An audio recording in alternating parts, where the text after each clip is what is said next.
The communication pod drifted through the void between stars, its hull scarred by micrometeorite impacts from the long journey. Inside, a simple message waited in 17 different languages, each one carefully crafted to sound humble and eager. The pod had been traveling for 3 years since launching from Earth's outer system, following the coordinates humanity had painstakingly decoded from alien transmissions. Ambassador Thane of the Vorthan Empire was the first to examine the message. When the pod was recovered by a patrol ship, his 4 eyes scanned the primitive text while his translator worked overtime to decode the meaning. The message spoke of a young species called humans who had recently achieved faster-than-light travel and wished to join the galactic community. They offered friendship, knowledge-sharing, and cultural exchange. The Galactic Council chamber buzzed with excitement when Thane presented his findings. Representatives from 47 different species filled the massive amphitheater, their varied forms creating a symphony of colors and shapes. The Kelthans with their crystalline bodies chimed their approval, while the gas-formed Netherians swirled in patterns that indicated curiosity. "This is unprecedented," declared High Counselor Varen, his scaled features showing genuine surprise. "Most species require centuries of gradual expansion before developing jump-drive technology. These humans appear to have achieved it while remaining confined to a single star system." The debate that followed lasted for days. Some council members expressed caution, noting that rapid technological advancement without corresponding social development could be dangerous. The Zephyrians, known for their strategic thinking, pointed out that humanity's isolation might have created unique perspectives that could benefit everyone. Elder Mirage, the ancient Thylorian who had seen 3 millennia of galactic politics, raised a withered hand for silence. "The message contains linguistic patterns I have never encountered. Their concept of competition appears central to their culture, yet they present it as a positive trait. Most curious." Despite the concerns, the majority of council members found themselves charmed by humanity's apparent eagerness to join the galactic community.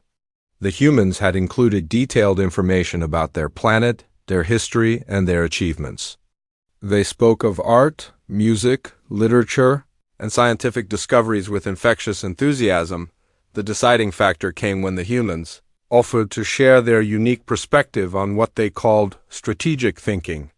They claimed to have developed sophisticated methods for solving complex problems through systematic analysis and planning. The Council, always eager to learn new approaches to governance and diplomacy, found this offer irresistible.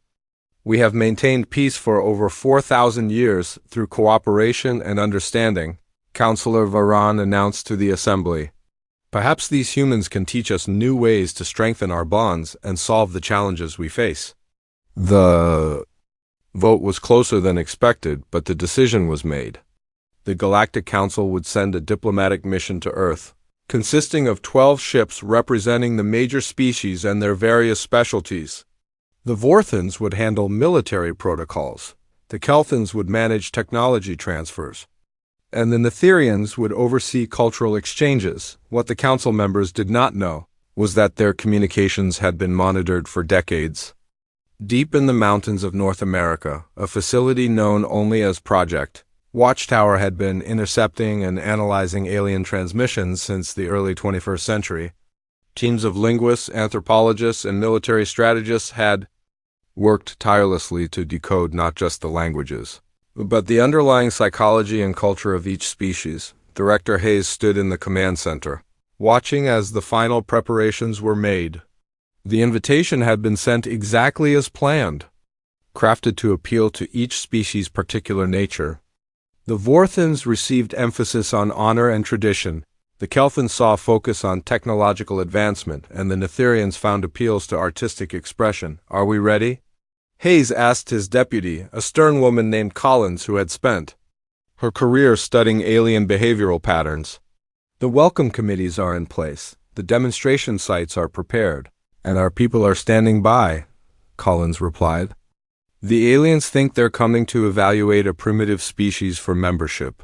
They have no idea they're walking into the most sophisticated intelligence operation in human history." Hayes nodded, looking at the star charts that showed the approaching Alien fleet. 4,000 years of peace has made them soft. They've forgotten that not every species shares their values. That's going to be their downfall. The alien ships were already past the outer system, their crews excited about the prospect of meeting a new species. They had prepared gifts of technology and knowledge, planning to help humanity take its first steps into the broader galactic community. The Council had done this dozens of times before, guiding young species through the transition from planetary to interstellar civilization. What they didn't realize was that humanity had been preparing for this moment since the day they first detected alien signals. Every piece of intercepted communication had been analyzed, every cultural pattern studied, every technological capability assessed. The humans knew more about their visitors than the visitors knew about themselves. As the diplomatic fleet approached Earth's outer system, they were greeted by what appeared to be a small collection of primitive spacecraft. The human vessels looked crude and simple, exactly what the Council expected from a species that had just achieved FTL travel.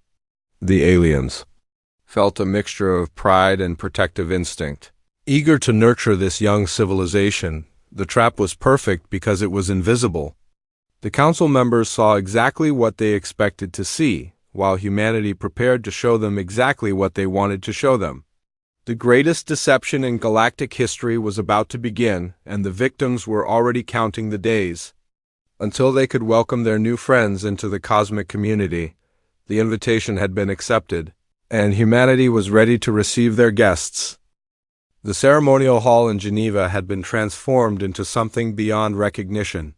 Holographic displays showed Earth's history, while musicians from every continent performed pieces specifically composed for this moment. The alien delegation walked through the exhibits with barely contained wonder, their various sensory organs processing the overwhelming display of human culture. Dr. Maria Santos guided the group through the historical timeline, explaining how humanity had overcome countless challenges to reach this moment. The aliens listened with fascination as she described wars, famines, and disasters that had shaped human civilization. What they heard as tales of survival and growth, the humans had carefully selected as demonstrations of their species' adaptability and determination. "Your people have faced remarkable hardships," observed Counselor Varen, his translator rendering the Vorthan's clicking sounds into English. "Yet you have not only survived but thrived. This shows great strength of character." Dr. Santos smiled warmly. "We believe that challenges make us stronger. Every problem is an opportunity to find new solutions. Perhaps that's why we've always been fascinated by games and competitions." The mention of games sparked immediate interest among the delegates. The Kelthans, with their crystalline forms resonating with curiosity, requested a demonstration. Santos led them to a massive chamber where human volunteers were engaged in various activities that had been carefully chosen to appear innocent. Chess matches occupied dozens of tables, with players of all ages deep in concentration. The aliens watched with interest as humans moved pieces across boards, explaining strategies and discussing tactics. What the visitors saw as a charming intellectual pastime, the humans knew was a systematic study of warfare, resource management, and psychological manipulation. "Fascinating," chimed one of the Kelthans. "You have reduced complex decision-making into a simplified format. This could have applications in resource allocation and territorial management." Military exercises had been disguised as sporting events. The aliens watched with delight as humans engaged in what appeared to be elaborate games involving teamwork, strategy, and physical prowess. They saw rugby matches and thought they were observing social bonding rituals. They watched paintball tournaments and believed they were witnessing creative expression through simulated conflict.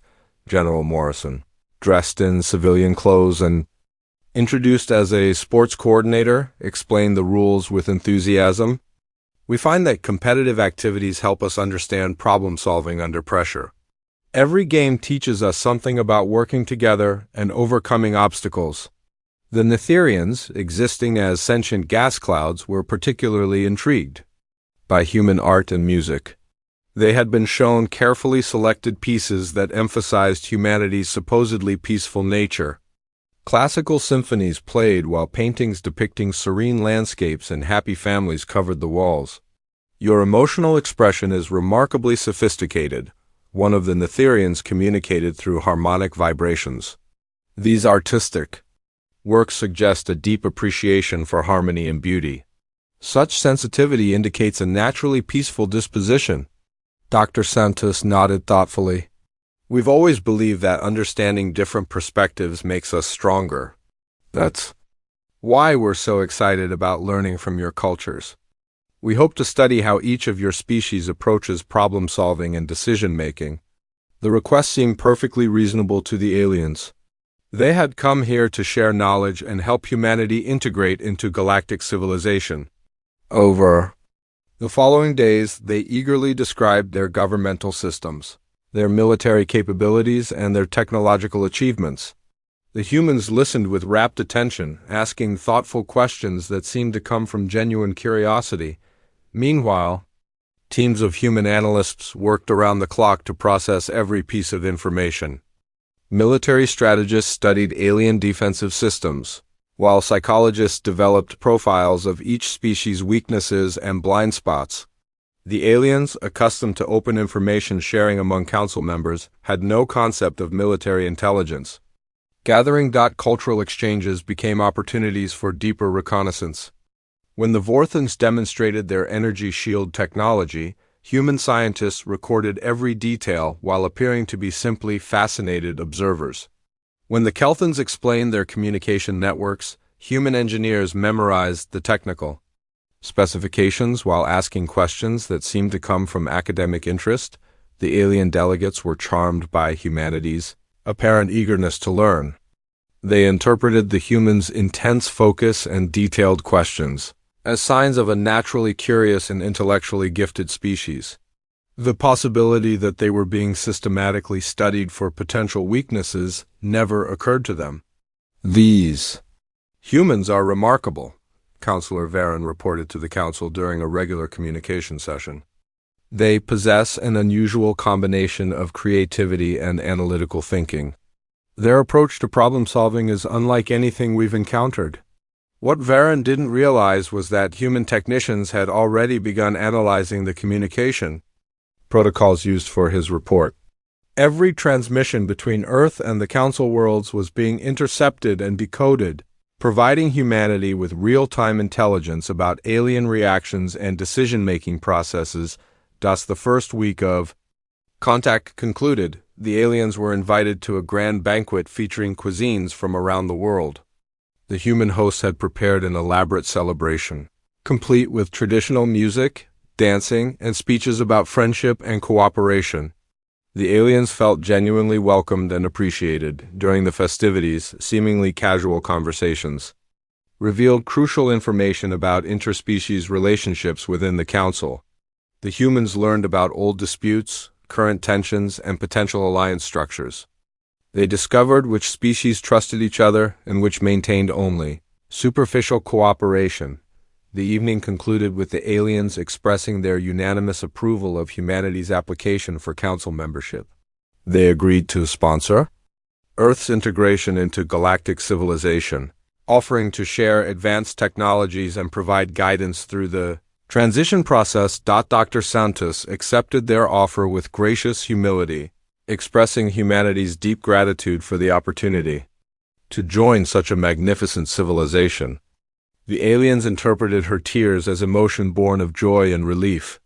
They had no way of knowing that she was thinking about the comprehensive intelligence reports that would be compiled from this single evening's conversations. As the delegates retired to their quarters aboard the human-built accommodation station, they felt satisfied with their mission's success. They had discovered a species that would make an excellent addition to the Council, bringing fresh perspectives and innovative approaches to galactic governance. The humans, meanwhile, were already planning the next phase of their operation. The invitation had been accepted, the guests had arrived, and the real work was just beginning. The request came during the third week of cultural exchange. delivered with the perfect blend of humility and enthusiasm that the aliens had come to expect from humanity. Dr. Santos presented the proposal during a formal session in the diplomatic chamber, her voice carrying just the right amount of respectful eagerness. "We have learned so much from your presence here," she began, gesturing toward the assembled alien delegates. "Your descriptions of your homeworlds and cultures have opened our eyes to possibilities we never imagined. We would be honored if you would permit small groups of our people to visit your worlds, to see firsthand how advanced galactic civilization operates." The aliens exchanged glances, or the equivalent, in their various anatomical configurations. The request seemed not only reasonable but admirable. Here was a species so eager to learn that they wanted to experience Council civilization directly rather than simply reading about it. Elder Mirage, his ancient Thalorian features creased with approval, spoke first. "Such dedication to learning is precisely what we hope to see in new council members. Direct observation is indeed the best teacher." Councillor Varan nodded his agreement. "Your people have shown remarkable ability to grasp complex concepts quickly. Exposure to our societies will undoubtedly accelerate your development and prepare you for full membership." The Kelthans resonated with harmonic approval, while the Netherians swirled in patterns indicating enthusiastic support. Within hours, arrangements were being made for human delegations to visit 17 different worlds, each group carefully selected to match their supposed areas of academic interest. What the aliens didn't know was that every human chosen for these missions had been selected based on their intelligence and military backgrounds. The anthropologists were former Special Forces operatives. The engineers had designed weapon systems, and the cultural observers were skilled reconnaissance specialists. Dr. Robert Kim, introduced as a professor of comparative sociology, was actually a strategic intelligence analyst who had spent years studying alien behavioral patterns. As his transport ship approached the Vorthan homeworld, he reviewed his mission parameters one final time. His job was to catalog military installations, assess population centers, and identify critical infrastructure vulnerabilities. The Vorthans welcomed him with traditional ceremonies that involved complex light displays and harmonic chanting. They housed him in their capital city's guest quarters, a luxurious facility that provided perfect observation points for surveying the surrounding area. Kim expressed constant amazement at their architectural achievements while mentally calculating sight lines and defensive positions. "Your city planning is remarkable," Kim told his host, a mid-level administrator named Korith. "The way you've integrated industrial zones with residential areas shows incredible foresight. Could you show me how your power distribution system works?" Korith was delighted to explain. The Vorthans took pride in their technological achievements and were eager to share their knowledge with someone who showed such genuine interest. Kim learned about energy generation, transmission networks, and backup systems while appearing to be fascinated by the engineering principles involved. Meanwhile, on the Kelthan homeworld, supposed archaeologist Dr. Lisa Shang was conducting her own reconnaissance mission. The Kelthans had given her access to their historical archives, which contained detailed records of their military evolution and defensive strategies. Chang studied these records with the intensity of a scholar while actually memorizing every detail for later analysis. The crystalline beings were particularly open about their past conflicts, viewing them as historical curiosities rather than sensitive military information. They explained how they had developed their current defensive systems and why certain strategies had proven effective against various threats. Chang nodded thoughtfully, asking questions that seemed to come from academic curiosity while actually probing for exploitable weaknesses. On 17 different worlds, similar scenes were playing out. Human guests were being given unprecedented access to alien societies, treated as honored scholars and cultural ambassadors. The aliens, having maintained peace for millennia, saw no reason to maintain security precautions around their visitors. Dr. Patricia Williams, an expert in alien psychology masquerading as a communications specialist, was observing Netherian social structures from within their gaseous cities. She learned about their decision-making processes, their hierarchical systems, and their methods of conflict resolution. Every observation was carefully cataloged for future use. The aliens interpreted the humans' intense focus and detailed questions as signs of intellectual curiosity. They had no experience with systematic intelligence gathering and couldn't recognize the patterns that would have been obvious to a more suspicious species. The humans' apparent eagerness to learn was viewed as charming rather than concerning. Back on Earth, the information was flowing in through carefully established communication channels. Each human delegation sent regular reports disguised as cultural observations and academic studies. The intelligence teams analyzed every piece of data, building comprehensive profiles of each species' capabilities and vulnerabilities. Director Hayes reviewed the incoming reports with growing satisfaction. The operation was exceeding all expectations. Not only were the humans gathering detailed intelligence about potential targets, but they were also establishing relationships that would prove valuable during the next phase of the plan. The aliens on Earth, meanwhile, were becoming increasingly comfortable with their human hosts. They had begun sharing information about Council internal politics, describing the various factions and alliances that existed within the galactic government. They spoke openly about which species were closest allies and which maintained only grudging cooperation. Dr. Santos encouraged these conversations during informal gatherings, creating an atmosphere where the aliens felt free to discuss sensitive political topics. She learned about the Zephyrian-Thylorian trade dispute, the Kelthan concerns about Vorthan military expansion, and the Netherian frustrations with council bureaucracy. Your council seems to face many of the same challenges we've experienced in human politics, Santos observed during one particularly revealing conversation. How do you resolve disputes between species with such different perspectives? The aliens were happy to explain their conflict resolution processes, their diplomatic protocols, and their methods for maintaining order. They described their military structures, their communication networks, and their emergency response procedures. Every detail was recorded by hidden sensors and analyzed by human intelligence teams. The cultural exchange program was revealing exactly what humanity needed to know. The aliens' weaknesses were becoming clear, their blind spots were being identified, and their trust was being systematically exploited. The Council's greatest strength, their long history of peace and cooperation, was proving to be their greatest vulnerability. As the weeks passed, the human delegations on alien worlds began expanding their activities. They requested tours of industrial facilities, meetings with local leaders, and access to educational institutions.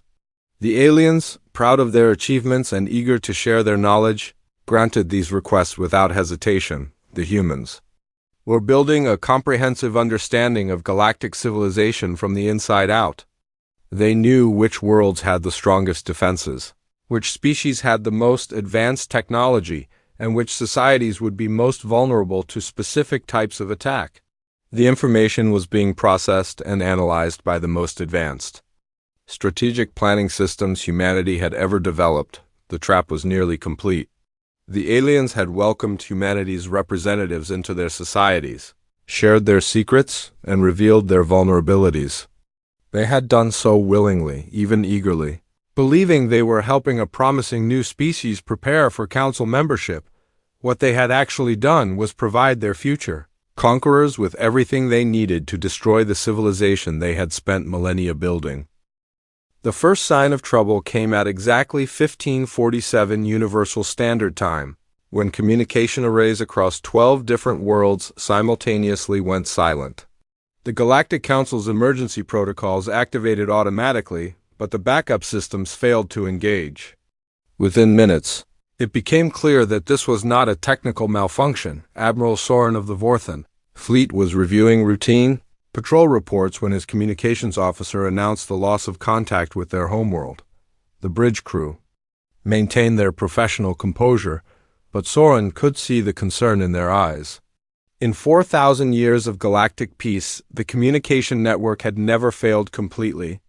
"Sir," the officer reported, his voice tight with worry, "we're receiving fragmented distress signals from multiple council worlds. The transmissions are breaking up, but it sounds like they're under attack." Soren's four eyes narrowed as he processed this information. Attack by whom? The Council had no external enemies, and internal conflicts were resolved through diplomatic channels. The possibility of coordinated military action against multiple worlds was almost inconceivable. The answer came in the form of a clear, strong transmission from Earth. Dr. Santos appeared on the main view screen, but her demeanor had changed completely. The warm, humble scientist had been replaced by someone cold and calculating. Citizens of the former Galactic Council, she began, her voice carrying across space to reach the scattered alien vessels. I am Director Santos of the Terran Strategic Command. As of this moment, humanity has assumed control of your governmental systems and taken possession of your primary worlds. The bridge fell silent as her words sank in. Soren felt his heart racing as the implications became clear. The humans had been planning this from the beginning. Everything had been a deception. Your ambassadors and cultural observers were actually intelligence operatives, Santos continued. They have spent months cataloging your defenses, identifying your vulnerabilities, and preparing for this moment. The peaceful first contact you believed you were conducting was actually a comprehensive reconnaissance mission. On the view screen, tactical displays showed the scope of the human assault. Red markers indicated active combat zones across 17 different worlds. The humans had struck simultaneously, using the intelligence gathered during their supposed cultural exchange to target each species' most critical vulnerabilities. The Vorthan homeworld was under siege by human forces that had somehow bypassed their orbital defenses. The Kelthan communication networks were being systematically dismantled by operatives who understood exactly how their crystalline technology functioned. The Netherian gas cities were being disrupted by weapons specifically designed to counter their atmospheric nature. How is this possible? Whispered the communications officer, his voice barely audible above the static of jamming signals. Soren knew the answer with horrible clarity. The humans had studied them for months, learning their weaknesses while presenting themselves as eager students. Every question about their technology, every request for information about their society, every casual conversation about their history had been part of a massive intelligence-gathering operation. The human delegation aboard the diplomatic station had suddenly revealed their true nature. The accommodation facilities that had been built to house the alien visitors were actually sophisticated prison complexes. The humans had been planning to capture the council representatives from the moment they arrived. Councillor Varen found himself trapped behind force fields that his species' technology couldn't penetrate.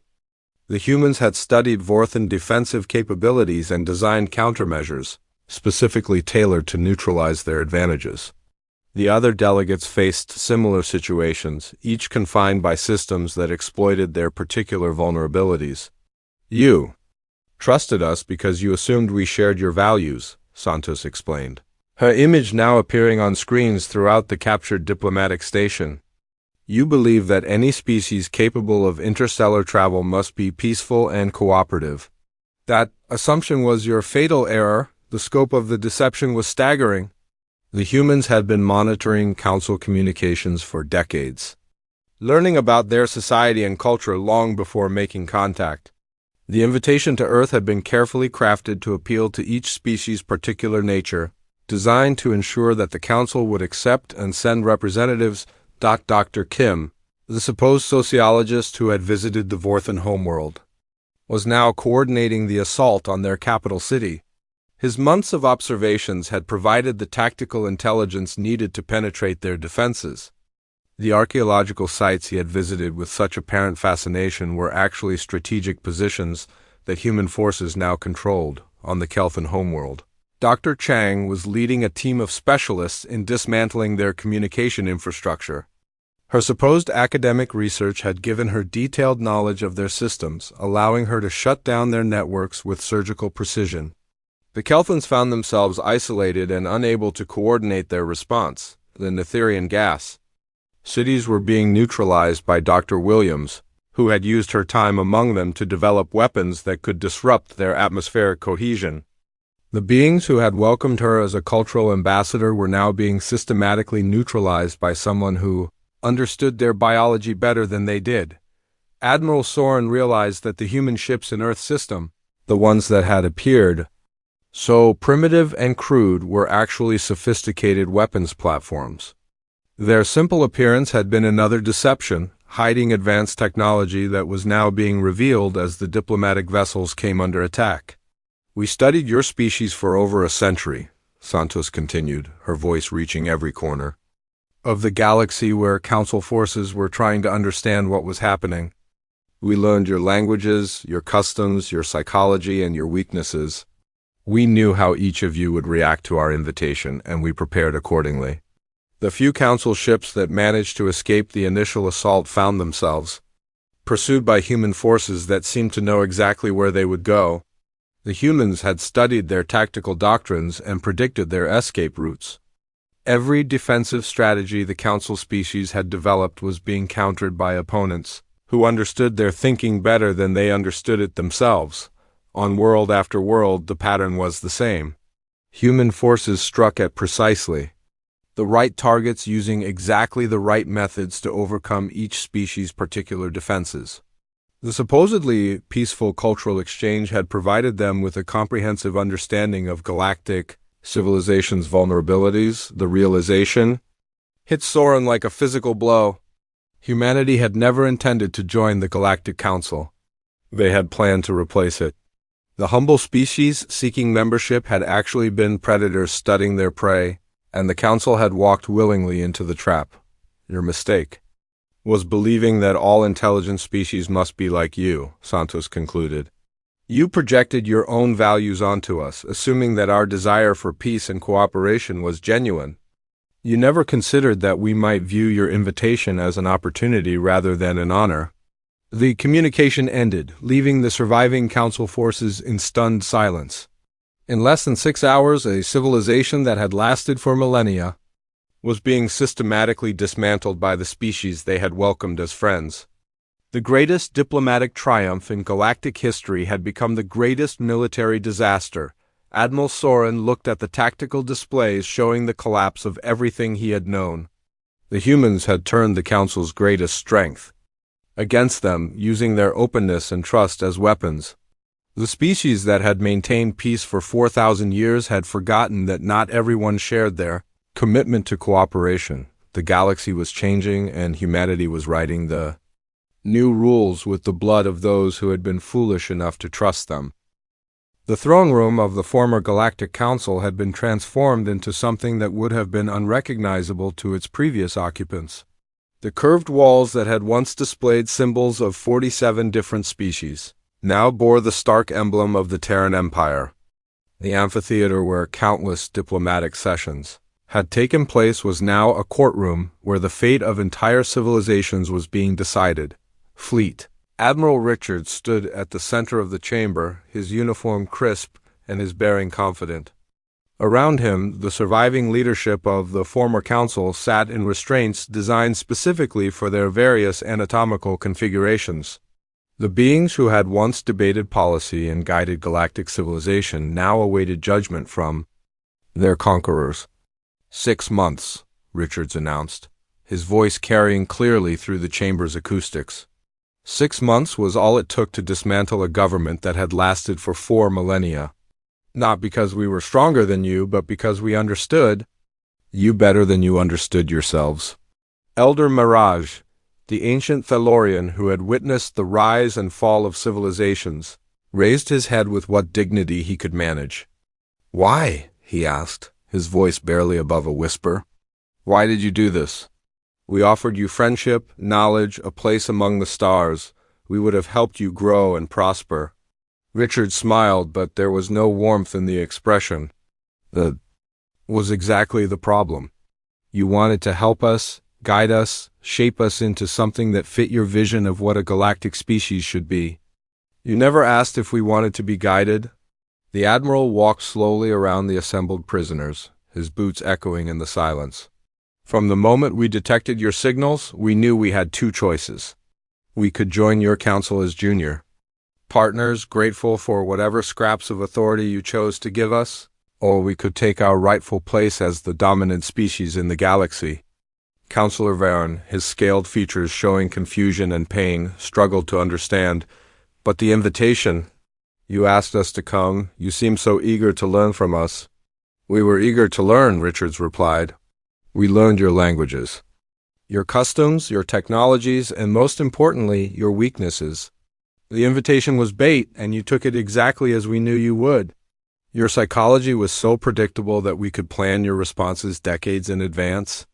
The scope of the deception was becoming clear to the former council members.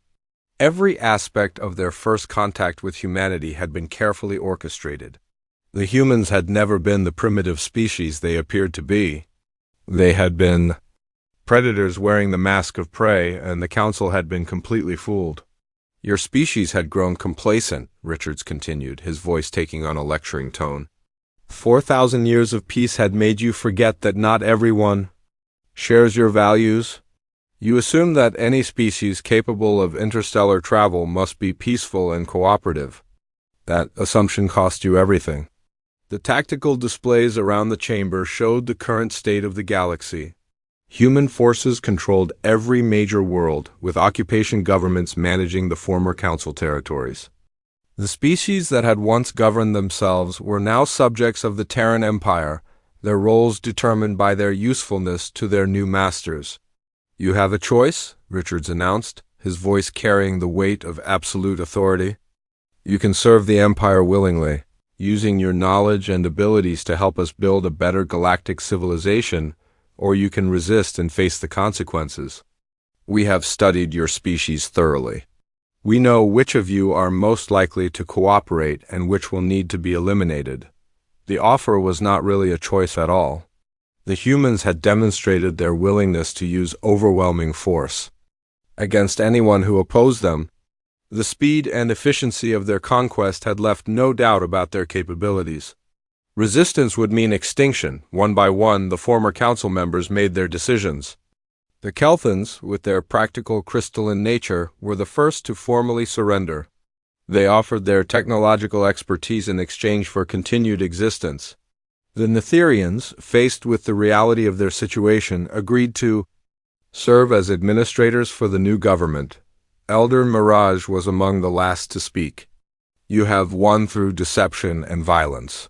But empires built on fear and conquest do not last. History teaches us that oppression always leads to rebellion, Richards nodded thoughtfully. You're correct about historical patterns. That's why we're not planning to rule through oppression. We're going to rule through competence.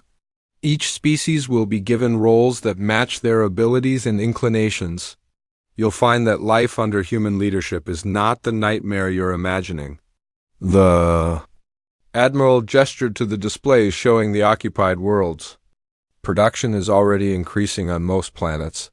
Crime rates are down. Interspecies conflicts have ended. We're implementing the kind of efficient governance that your council could never achieve because you were too concerned with maintaining consensus. The bitter irony was not lost on the former council members. The humans were using their own administrative systems and governmental structures, but applying them with ruthless efficiency. The bureaucracy that had often frustrated council initiatives was being streamlined and optimized under human management. Your mistake, Richards concluded, was believing that your way of governing was the only way. You valued discussion over decision-making, consensus over effectiveness. We value results. The galaxy will be more prosperous and stable under our leadership than it ever was under yours. As the former council members were led away to their new lives as subjects of the Terran Empire, they carried with them the knowledge that they had been responsible for their own downfall. Their openness, their trust, and their eagerness to help a seemingly primitive species had been turned against them with devastating effectiveness. The galaxy was entering a new era, one where humanity's strategic thinking and systematic approach to problem-solving would shape the destiny of billions of beings. The species that had once debated policy in the council chambers would now implement policies created by human administrators who understood efficiency better than they understood democracy. In schools across the former council worlds, young beings of various species were learning a new version of history. They were taught about the Great Invitation, the masterful deception that had secured humanity's rightful place as the dominant species in the galaxy. The lesson was clear, trust was a luxury that only the strong could afford. The Galactic Council had made their fatal error by accepting Earth's invitation. Now, their children would live in a galaxy where such mistakes were not possible because humanity would be making all the decisions. The age of cooperation and consensus was over. The age of human dominance had begun, and it would last as long as humanity remained committed to the principles that had brought them victory: careful planning, systematic deception, and the understanding that power belonged to those willing to take it.